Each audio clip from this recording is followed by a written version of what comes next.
Hi, I'm making this video in support of the Women's Coalition campaign for the right to keep and protect our children.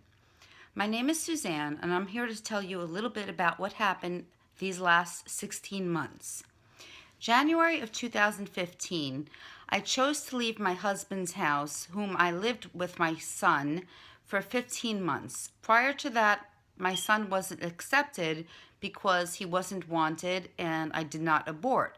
So we lived at my house the whole time until 2013.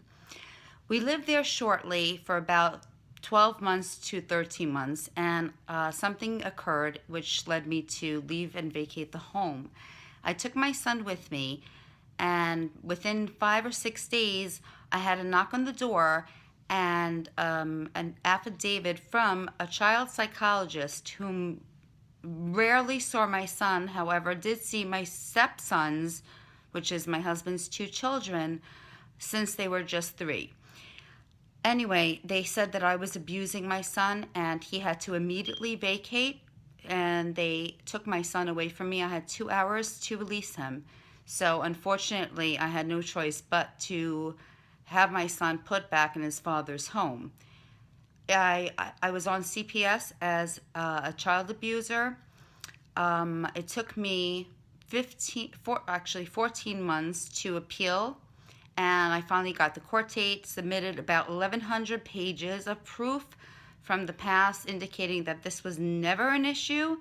And obviously my ex was very upset and he didn't want to pay child support, and therefore I guess he took my son, or he wanted to hurt me.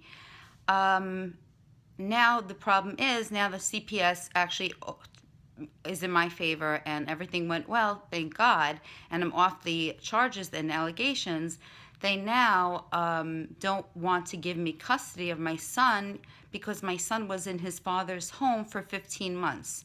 Never mind that he lived with me for 7.5 years prior to this incident happening, but now I'm having a difficult time reporting to a supervised visitor who sees us weekly. I get to see my son weekly for 2 hours since January of last year, and it still remains in effect because my ex-husband is claiming that my son is very upset, suffers from PTSD and anxiety, and cannot be with me unsupervised because of this. So unfortunately, my relationship with my son not only has deteriorated, but we can't repair it because I only get to see him 2 hours once a week.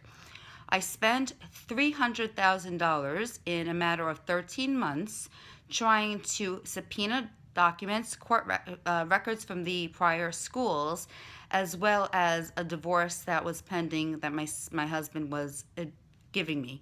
So with all that, I lost $300,000 and my son, and I'm still in court now trying to get back my son, at least unsupervised visits at this point. So it's up in the air. I don't see why I can't have unsupervised visits for now and slowly reintegrate him back into the life he once knew here.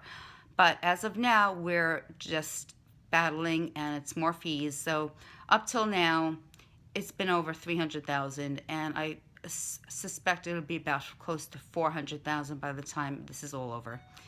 Thank you, that's my story, but I won't give up without a fight. And always, always, always have proof of everything. My suggestion is to always have emails. Keep things you never think you'll ever need. Toilet paper, whatever it is. Always have evidence and text messages, emails. I taped several different tapes. I know it's not admissible, but in some respects it can be used if it's transcribed, I believe.